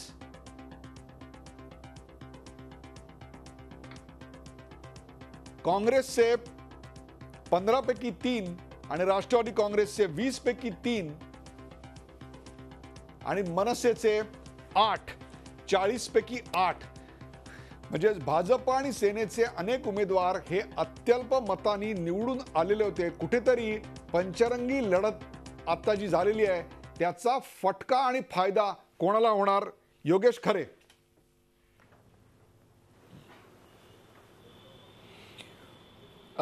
याचा एकूणच फायदा या ठिकाणी सेनेला होईल हे दिसून येत आहे. सेनेचं जे काही आत्तापर्यंतचं या ठिकाणी व्यवस्थापन होतं ते खूप चांगल्या पद्धतीनं झालेलं आहे आणि जुन्या जे काही पदाधिकारी त्यांचे आहेत त्यांच्याबरोबरचे, त्यामुळे त्यांची संपूर्ण अभ्यास जो होता तो शहराच्या बाबतीतला होता आणि त्यामुळे त्याचा फायदा त्यांना दिसून येणार आहे. पण भाजपच्या बाबतीमध्ये झालं आहे की भाजप मूळतः जे सगळे होती त्यापेक्षा आलेले सगळे जे कॅन्डिडेट आत्ता उभे राहिलेले आहेत ते सगळे बाहेरून आलेले आहेत. काही मनसेतून आलेले आहेत, काही राष्ट्रवादीतून आलेले आहेत. त्यामुळे याचा फायदा भाजपला तसा जास्त मिळताना या ठिकाणी दिसणार नाही. शरण्या तनपुरे, आयाराम गयाराम याचं सर्वात उत्तम उदाहरण कुठे असेल दाखवायचं संपूर्ण महाराष्ट्रामध्ये तर ते आपल्याला नाशिक दाखवावं लागेल. इतर संपूर्ण महाराष्ट्रात ती संख्या होतीच, परंतु नाशिकमध्ये एका पक्षातले 40 मधले 31 नगरसेवक फुटून दुसरीकडे जातात. त्याहीपेक्षा शिवसेनेतनं काही जण इतरत्र, भाजपमधनं काही, अशा सर्वात जास्त ज्याला आपण आयाराम गयाराम म्हणतो ते नाशिकमध्ये होतं. कुठेतरी याचा फटका ज्या प्रमाणात दिसायला पाहिजे होता तेवढा दिसत नाही. याचं कारण काय आहे? इतर पक्षात गेला तरी काम करणारा माणूस आम्हाला हवाय अशी वृत्ती आता नाशिककरांची झाली आहे का? नाही, ते तर उघड आहेच, परंतु मनसेचा जर आपण विचार केला ते पक्षातून बाहेर का पडले तर मनसे ही शिवसेनेचीच एक फांदी आहे. शिवसेनेतूनच बाहेर पडून मनसेचे लोक इथं आलेत आणि पूर्वाश्रमीचे शिवसैनिक होते ते मनसेची जेव्हा पिछाड सुरू झाल्याचं दिसलं त्यावेळेस स्वाभाविक त्यांना सोयीस्कर किंवा जवळचा पक्ष म्हणून शिवसेना वाटला. त्यामुळे सर्वाधिक नगरसेवक मनसेचे शिवसेनेत गेलेले आहेत. त्यामुळे त्यांच्या दृष्टीनं फार चेंज झाला असं नाही आहे. त्यामुळे आपण जणू काय माहेरी आलो अशा भ्रमात किंवा अशा समजात ते आहेत आणि त्यामुळे त्यांना आत्ताची निवडणूक सुद्धा त्या दृष्टीनं ती सोपी जाते असं मला वाटतं. शिवसेनेला त्यामुळे सर्वाधिक ॲडव्हान्टेज या सगळ्या परिस्थितीत मिळतो आहे. सर्वच पक्षांमध्ये, अगदी शिवसेनेत सुद्धा शिवसेनेचे कोमल मेहरोलिया या नगरसेविका भारतीय जनता पक्षात गेला. हा एक आणखी वेगळा ट्रेंड आहे. सर्व पक्षातून शिवसेनेकडे नगरसेवक येत असताना शिवसेनेची एक नगरसेविका भाजपमध्ये जाते याचा एक वेगळा प्रचार इथं झालेला आहे. परंतु अशा असलं तरी सत्तेत असूनही शिवसेनेनं ज्या पद्धतीने एक विरोधी पक्षाची भूमिका बजावली आणि नाशिकमध्ये गेल्या वर्षीच्या दुष्काळाच्या परिस्थितीत मराठवाड्यात गेलेलं पाणी याच्या विरोधात भारतीय जनता पक्षाच्या विरोधात त्यांनी मोठं आंदोलन उभं केलं. नाशिक शहरामध्ये भारतीय जनता पक्षाचे 3 आमदार निवडून आलेले असताना ते याची दखल घेत नाही हे शिवसेनेनं लोकांच्या मनावर बिंबवलं आणि त्याचाही फायदा शिवसेनेला ॲडव्हान्टेज मिळताना इथं दिसतो आहे. दीपक भातुसे म्हणजे योगेश खरे म्हणतात त्याप्रमाणे नाशिक हे अशी एक पहिली महानगरपालिका असेल जिथे शिवसेना आणि मनसे यांना एकत्र येण्याची आणि सत्ता स्थापनेची संधी असू शकते. निश्चितच, कारण यापूर्वी सुद्धा मुंबईत आपण बघितलं की निवडणुकीच्या आधी राज ठाकरेंनी हात पुढे केला होता, परंतु त्या हातावरती टाळी उद्धव ठाकरेंनी दिली नव्हती. तर नाशिकमध्ये ते होणार का याबाबत उत्सुकता आहे. परंतु अजून एक नाशिकमधला आपण फॅक्टर लक्षात घ्यायला हवा, इथे भाजप सुद्धा आपल्याला वाढताना दिसते. भाजप आपल्याला काही ठिकाणी वाढताना दिसते. मुंबईत आहे, मुंबईत बऱ्यापैकी वाढते, नागपूरमध्ये वाढते, पुण्यात वाढते, ठाण्यात वाढते.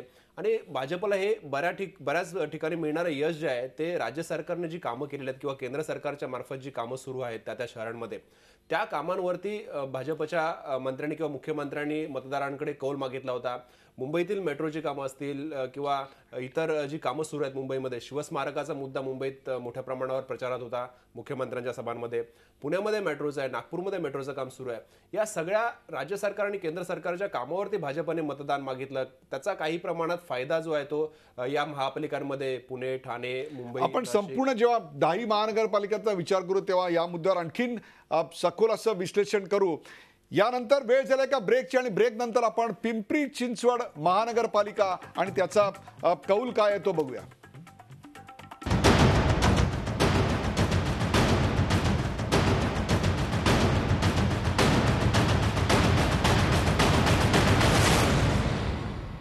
नमस्कार. ब्रेक नंतर आपलं स्वागत. जवळपास 4000 कोटीचं बजेट असणारे आणि 128 नगरसेवक ज्या ठिकाणी आहेत अशा पिंपरी चिंचवड महानगरपालिकेचं चित्र 2012 सालच्या म्हणजे मागच्या निवडणुकीत काय होतं बघा. राष्ट्रवादी काँग्रेसला 128 पैकी 83 म्हणजे जवळपास 2/3 मेजॉरिटी, काँग्रेसला 14, शिवसेनेला 14, मनसेला 4, भाजप 3 आणि इतर 10 म्हणजे जवळपास इतर सर्वच पक्ष, काँग्रेस आणि राष्ट्रवादी काँग्रेस सोडले तर इतर सर्वच पक्ष हे अत्यंत कमी. आपण मतदानाची टक्केवारी पाहतोय.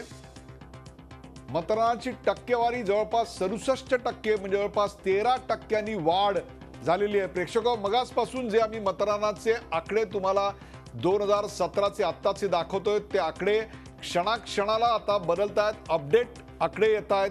त्यामुळे जे आकडे आम्ही तुम्हाला काही वेळा पूर्वी मगाशी कमी असे दाखवलेत ते आता ॲडजस्ट होत होत मागच्या 2012 किंवा त्याच्या पुढे जाताना दिसत आहेत. संपूर्ण राज्यामध्ये महानगरपालिकांचं जे मतदान आहे ते मागच्या वेळेपेक्षा जवळपास काही ठिकाणी तर 10% आणि पिंपरी चिंचवड ठिकाणी तर जवळपास 13% वाढलेलं आपल्याला दिसतंय. ही अत्यंत चांगली बाब आहे. या पार्श्वभूमीवर पिंपरी चिंचवड मधला अंदाज, भारतीय जनता पक्ष हा 9 वरून 35 ते 40, शिवसेना 4 वरून 22 ते 27, काँग्रेस 20 वरून 1, राष्ट्रवादी काँग्रेस 60 वरून 60 ते 65.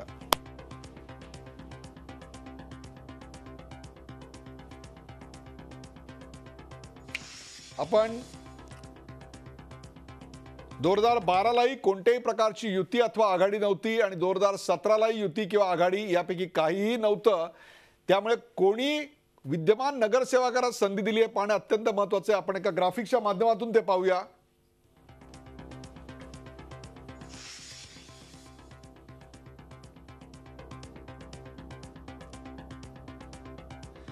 राष्ट्रवादी काँग्रेसनी मोठ्या प्रमाणावर उमेदवार बदलले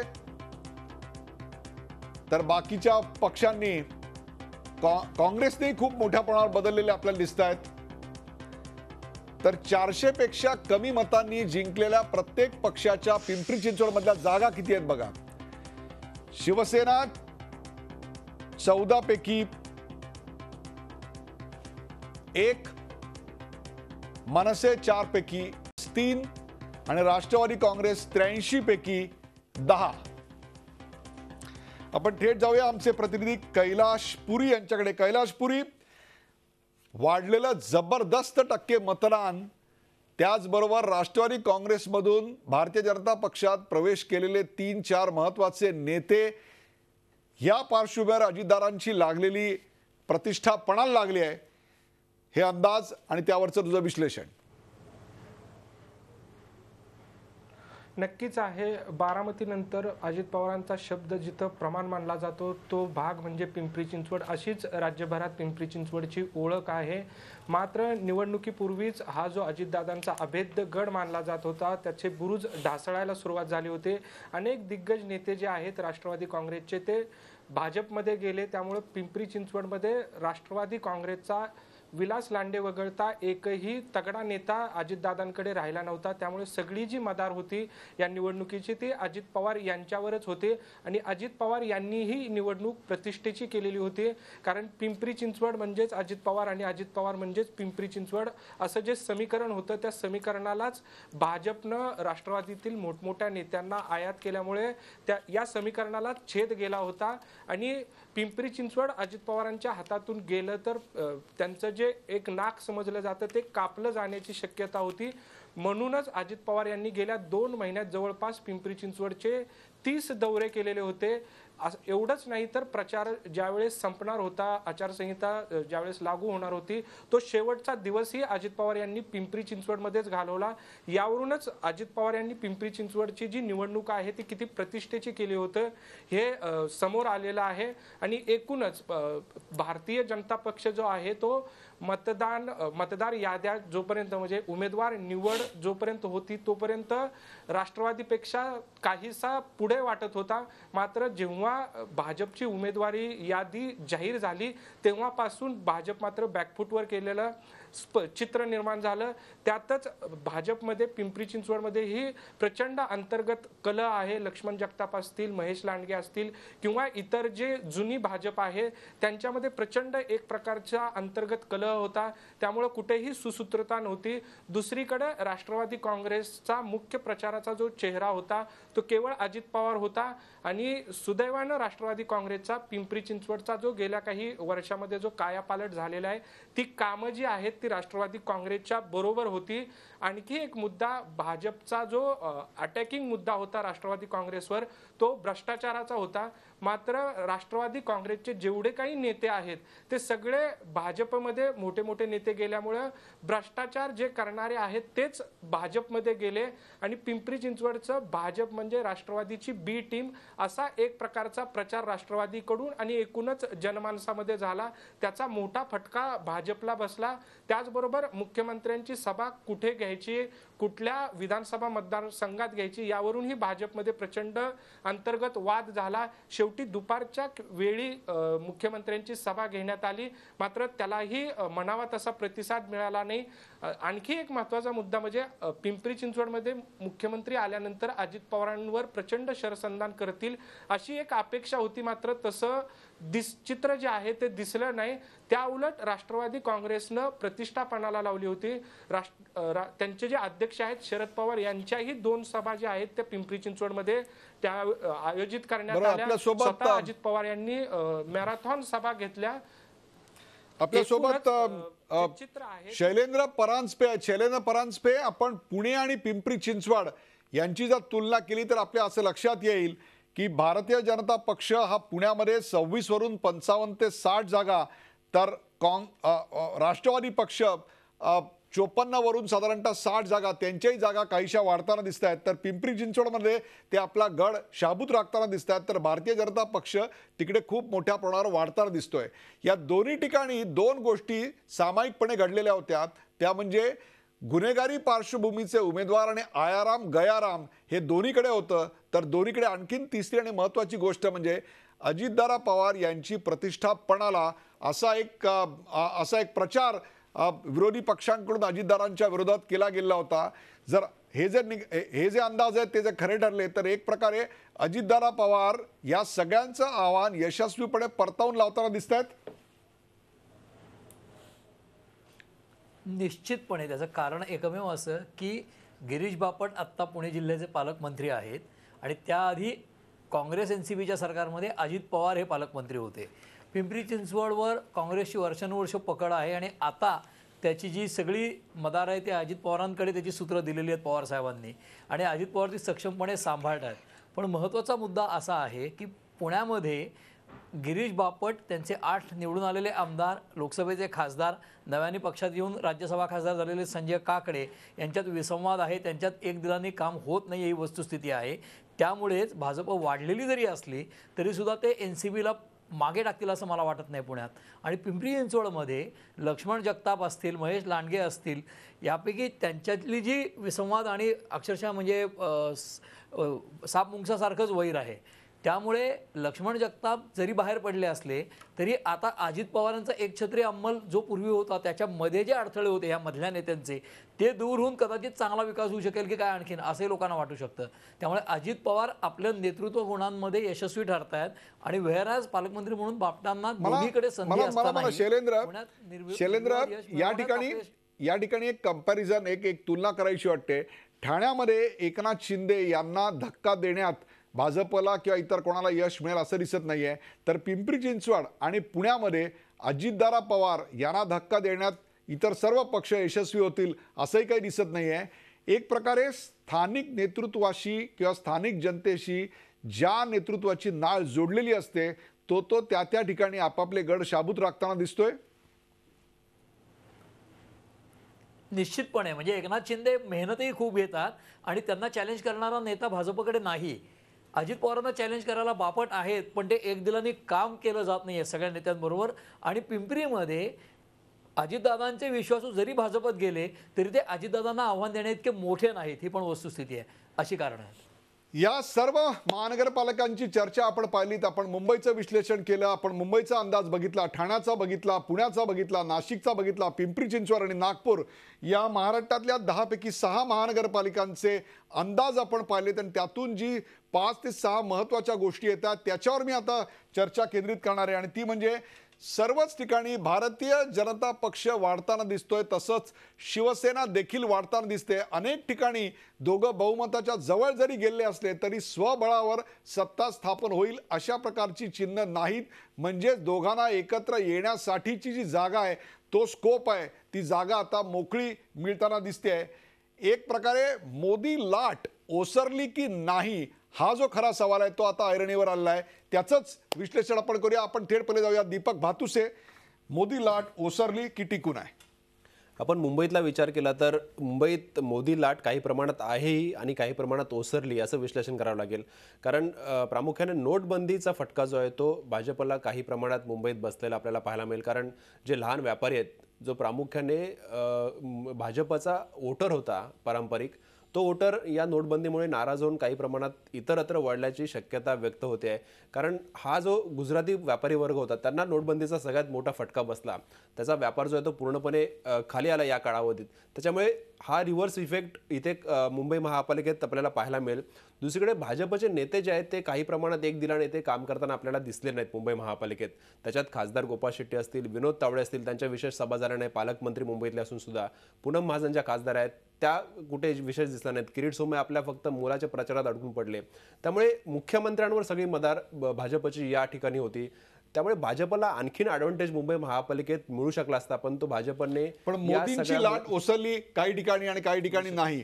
याचाच एक दुसरा पदर याच्यातनं या प्रश्नाचा असा निघतो, तो म्हणजे जिथे मराठी माणसाच्या अस्मितेचा मुद्दा शिवसेनेनं लावून धरला, तो ज्या ठिकाणी मराठी माणसाला महत्त्वाचा वाटला तिथे मोदींच्या विकास लाटेपेक्षा सुद्धा मराठी अस्मितेचा मुद्दा हा पुन्हा एकदा ठसवण्यामध्ये शिवसेनेला यश मिळालं का? आपण थेट जाऊया संदीप प्रधान यांच्याकडे. संदीप प्रधान, मोदी लाट ओसरली की टिकून आहे यापेक्षा सुद्धा मराठी अस्मितेची लाट निर्माण झाली का आणि ती काही प्रमाणात मोदी लाटेला थोपवू शकली का? नाही, निश्चितच शिवसेना अशा पद्धतीचं एक म्हणजे शिवसेनेला कुठेतरी कोपऱ्यामध्ये घेऊन एक चिरडण्याचा प्रयत्न सत्ताधारी असल्यामुळे भाजप करते हे ठसवण्यात यशस्वी झाली. पण मी मगाशी म्हटलं तसं की भाजपचं यश जे आहे ते मोजताना ते मागच्या 2012च्या निवडणुकीवर न मोजता 2014च्या ह्या आपल्या विधानसभा निवडणुकीच्या निकालावर मोजलं पाहिजे.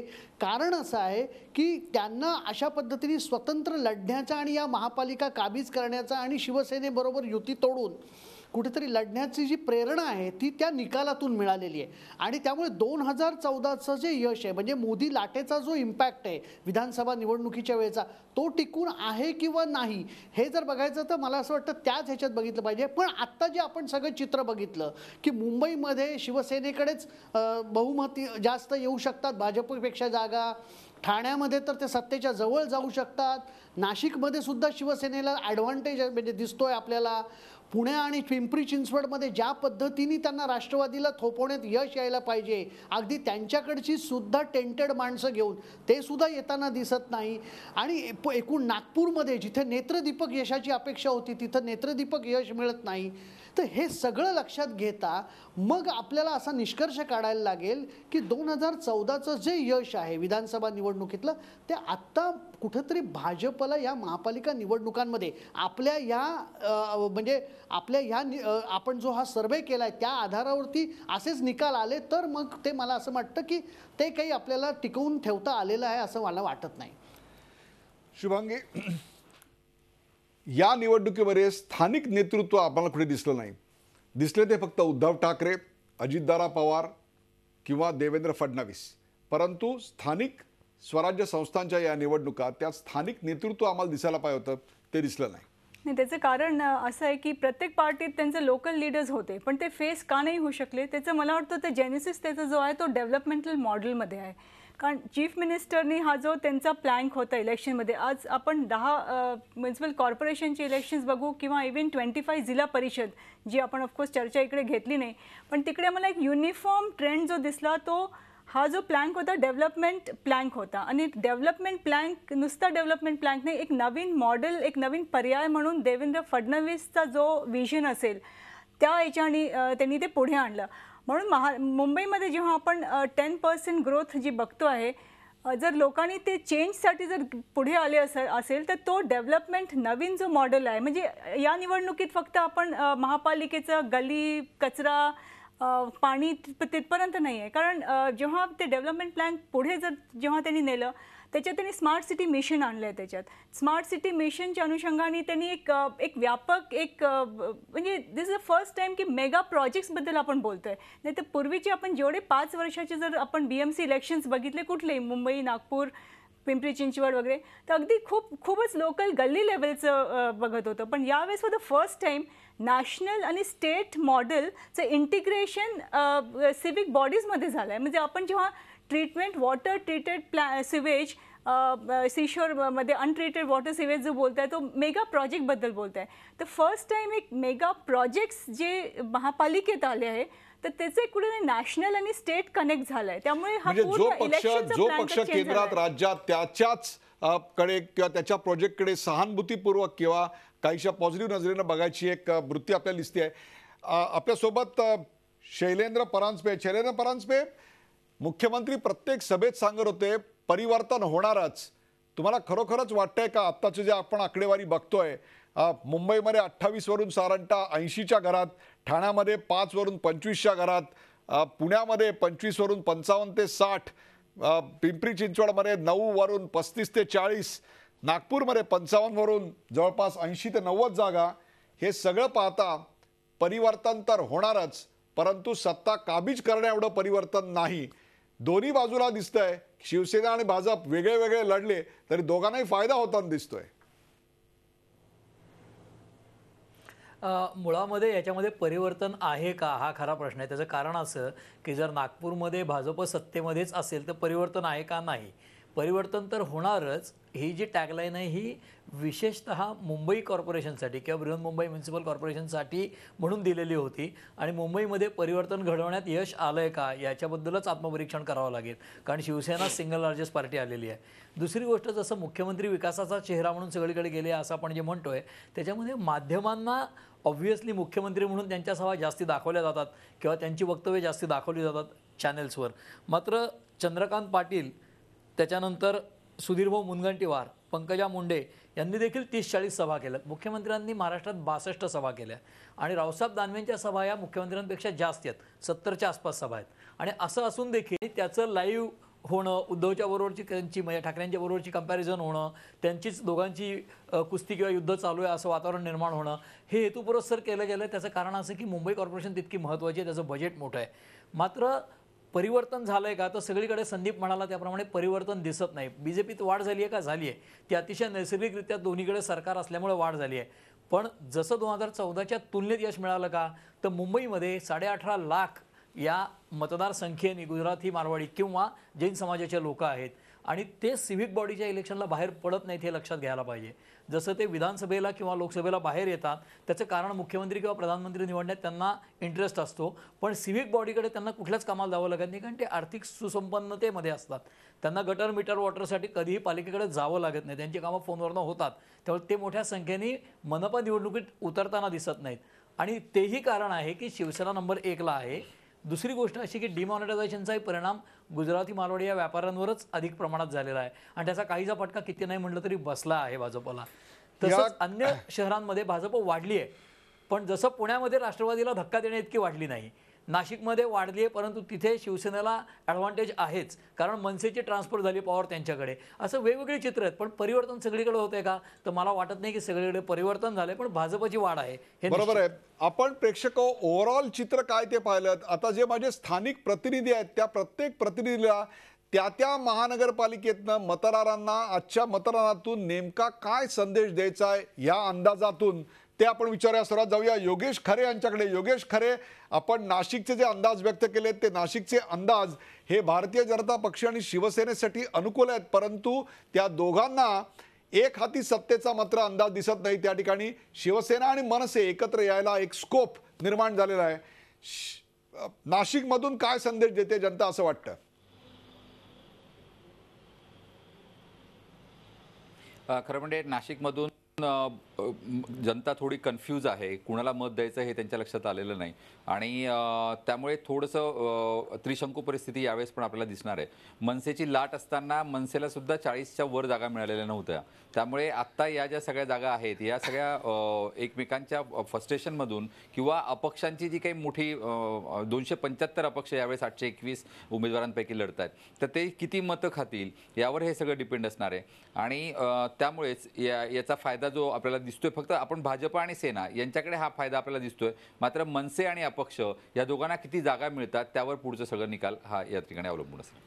अखिलेश हळवे, आपण नागपूरचं जर चित्र पाहिलं तर त्या नागपूरमध्ये भारतीय जनता पक्ष वाढेल असा एक अंदाज आपल्याकडे आलेला आहे, तर काँग्रेस देखील आपला गड तिकडे कायम राखेल याचा अर्थ ज्या 30 ते 35 जागा त्यांच्या होत्या त्या तेवढ्याच राहतील, फारसं नुकसान त्यांना होणार नाही असंही चित्र तिकडे दिसतंय.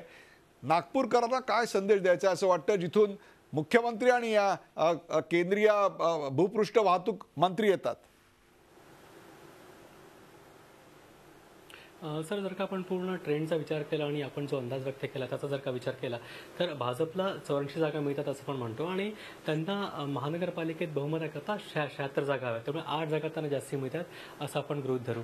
एकूण जर का विचार आपण जर का पूर्ण राजकीय परिस्थिती लक्षात घेतली तर कदाचित ह्या जागा कमी आहेत, कारण आपण जर का 2014च्या आणि विधानसभा आणि लोकसभा निवडणुकीचा विचार केला तर ज्या प्रमाणात यश मिळालं होतं ते कदाचित त्या तुलनेने हे यश कमी मिळालं असं समजलं तर चुकीचं नाही. ह्याला एक कारण असं देखील आहे की ज्या प्रमाणात कारणाची चर्चा आपण केली. आपण जाऊया थेट कैलाश पुरी यांच्याकडे. कैलाश पुरी, पिंपरी चिंचवडमध्ये अजितदादा यांना धक्का लावण्यात इतर पक्षांना फारसं यश मिळेल असं आता दिसत नाही, परंतु भाजप आणि शिवसेनेची स्थिती सुधारताना दिसते आहे. लोकांना काय संदेश द्यायचा आहे या अंदाजातून? नक्कीच आहे. जे भाजपकडे मोठे मोठे नेते गेले होते त्याचा परिणाम जो आहे तो नक्कीच संख्या वाढण्यामध्ये होतोय, पण त्याच वेळेस भाजपला पिंपरी चिंचवडमध्येही सत्ता हस्तगत करण्याची एक संधी होती, परंतु राष्ट्रवादीचीच बी टीम म्हणून त्यांची जी इमेज झाली त्यामुळे मतदारांनी त्यांना पूर्ण जे सत्ता हातात द्यायची होती ती दिलेली नाही असाच संदेशातून येतोय. तर दुसरीकडे अजित पवार यांच्या विकास कामं जी त्यांनी केलेली आहेत त्यांच्या बाजूनेही जनता आहे. म्हणजे काही प्रमाणात कैलाशपुरी त्रिशंकू अशा स्वरूपाचा निकाल आपल्याला दिसतोय. माझ्या स्थानिक प्रतिनिधींकडून आपण त्या महानगरपालिकेच्या अंदाजातून लोकांना काय संदेश द्यायचा आहे त्या महानगरपालिकेपुरता तो पाहिला. आता संपूर्ण राज्याचे जे अंदाज आपण मांडलेले आहेत त्यातून एक मोठा संदेश जनतेला काय द्यायचा आहे? उद्या जर हे अंदाज खरे आहेत असं आपण जर उद्या आलं तर संदीप प्रधान काय सांगाल तुम्ही? राज्यातला निकालाचा संदेश काय असेल? व्हॉट्स युअर हेडलाईन? मला असं वाटतं राज्यातल्या निकालाचा अंदाज असा आहे की दुश्मनी जमकर करो लेकिन ये गुंजाइश रहे कि अगर फिर मिलने का मौका हो तो शर्मिंदगी न हो. म्हणजे आता निकाल लागल्यानंतर यांना एकत्र यावं लागणार आहे, दोन्ही पक्षांना, शिवसेना असेल आणि भाजप, दोघांना एकत्र यावं लागणार आहे, हेच चित्र आपल्याला दिसतं. आणि आता एकमेकांवर जी काही आता दोघांनी चिखलफेक केलेली आहे त्याच्यानंतर आता हे पुन्हा एकत्र येतात का, हाच खरा सवाल आहे. या निवडणुकीचा संदेश आहे. राजकारणात कोणीच कोणाचा कायमचा शत्रू अथवा कोणीच कोणाचा कायमचा मित्र असतो. Shubhangi, headline? Development plan. People will vote for development, clear vision. हेच आता या अंदाजातून येत आहे. Clear vision and no nonsense. Last word from? प्रामुख्याने काँग्रेस, राष्ट्रवादी काँग्रेस काही महापालिकांमध्ये कुठेच दिसत नाहीयेत, किंबहुना त्यांची परिस्थिती खालावलेली दिसते. म्हणजे लोक अजूनही शिवसेना भाजपच्या या भांडणामध्ये सुद्धा या दोघांकडे वळलेले आपल्याला पाहायला मिळाले, पण काँग्रेस राष्ट्रवादी हा पर्याय अजूनही लोक स्वीकारायला तयार नाहीत बऱ्याच ठिकाणी. प्रेक्षको, मुंबईसह राज्यातल्या 10 महानगरपालिकांच्या निवडणुकांचा कौल नेमका काय असेल याचा अंदाज आपण आज घेतला. गेले 2 तास सुरू असलेल्या या सखोल विश्लेषणात्मक कार्यक्रमात मुंबई, ठाणे, पुणे, पिंपरी चिंचवड, नाशिक, नागपूर अशा प्रमुख महानगरपालिकांमध्ये काय उलथापालथ असू शकते याची चर्चा मी केली. याच धर्तीवर बुधवारी म्हणजे उद्या आपण जिल्हा परिषद निवडणुकांचाही तपशीलवार आढावा घेणार आहोत. अर्थात हे अंदाज आहेत. मतदारांनी नेमकं कुणाच्या पारड्यात मत टाकलं हे येत्या 23 फेब्रुवारीलाच स्पष्ट होणार आहे. तेव्हा देखील आपण त्या निकालांचं दिवसभर विश्लेषण करणार आहोत. परंतु आत्ता जे अंदाज येत आहेत त्यातून मात्र एक नव्या महाराष्ट्राचं चित्र येत आहे. त्या महाराष्ट्राच्या चित्रात जे हात आज एकमेकांच्या विरोधात उठलेले होते ते हात उद्या एकत्र येतील आणि जे हात एकत्र आहेत असं वाटत होतं ते हात मात्र एकमेकांपासून विलग झालेलेही दिसतील. शेवटी राजकारण हा शक्य अशक्यांपेक्षा सुद्धा अशक्यतेचा खेळ जास्त आहे, हेच यातून आपल्या समोर येत आहे. मतदार हाच राजा असतो. तुम्ही आश्वासनं काहीही द्या, मतदारांना बरोबर माहिती आहे कौन कितना पाणी में है. 23 तारखेला कोण किती पाण्यात येते कळेल. तुर्तास या कार्यक्रमात सहभागी झाल्याबद्दल सर्व मान्यवरांचे आभार. ताज्या बातम्यांसाठी पाहत राहा झी 24 तास. रहा एक पाऊल पुढे.